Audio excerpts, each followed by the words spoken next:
अगर आपको जबड़े में दर्द है या गर्दन की लेफ्ट साइड पे दर्द है और आप इसको दांत का दर्द या मामूली थकावट समझ रहे हैं तो ज़रा रुकिए।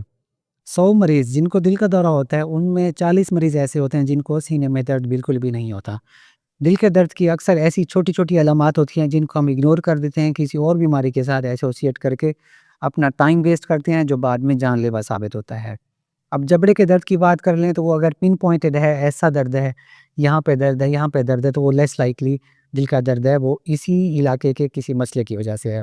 अगर मरीज़ कहता है मुझे यहाँ पे दर्द है या ऐसे हाथ रखते हैं, दिल का जो दर्द होगा वो डिफ्यूज़ पेन होगा। छाती पे भी जब हाथ रखेगा मरीज़ तो वो हाथ ऐसे रखेगा, यहाँ पे दर्द है डॉक्टर साहब, यहाँ पे दर्द है, यहाँ पे दर्द है, तो इसमें लेस लाइकली होता है। पिन पॉइंटेड पेन में दिल का दर्द लेस लाइकली देखा जाता है। उसके बाद बाजू में भी दर्द देखा जाता है।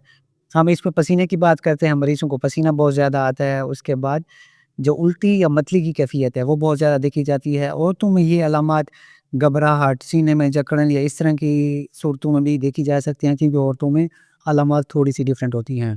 ख़ास तौर पर जो जकड़ाव है या ऐसे महसूस होता है छाती के ऊपर कोई चीज़ रख दी गई है, तो वो भी दिल के दौरे की अलामत हो सकती है। और इसके बाद मैं आपको इम्पोर्टेंट चीज़ बताना चाहता हूँ, इन्फीरियर वाल है जिसमें मैदे का दर्द होता है, एपिगैस्ट्रिक पेन होता है।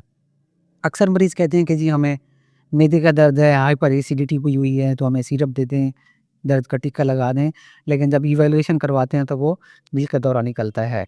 तो इसीलिए कोई भी दर्द हो रहा है, इन अलामात में या आपको वैसे शक हो रहा है, इसके साथ और चीज़ें हैं जिनमें हम डायबिटीज़, शुगर है, आपको ब्लड प्रेशर है, मोटापे का शिकार है, फैटी लिवर है, ये सारी चीज़ें, स्मोकिंग करते हैं, सिगरेट पीते हैं, तो उसके लिए आपको ज़्यादा कॉन्शियस होना पड़ेगा। इन छोटी-छोटी अलामात को अगर टाइमली इवैल्यूएशन करवा लेंगे तो बड़े मसले से बचा जा सकता है। अल्लाह हाफ़िज़।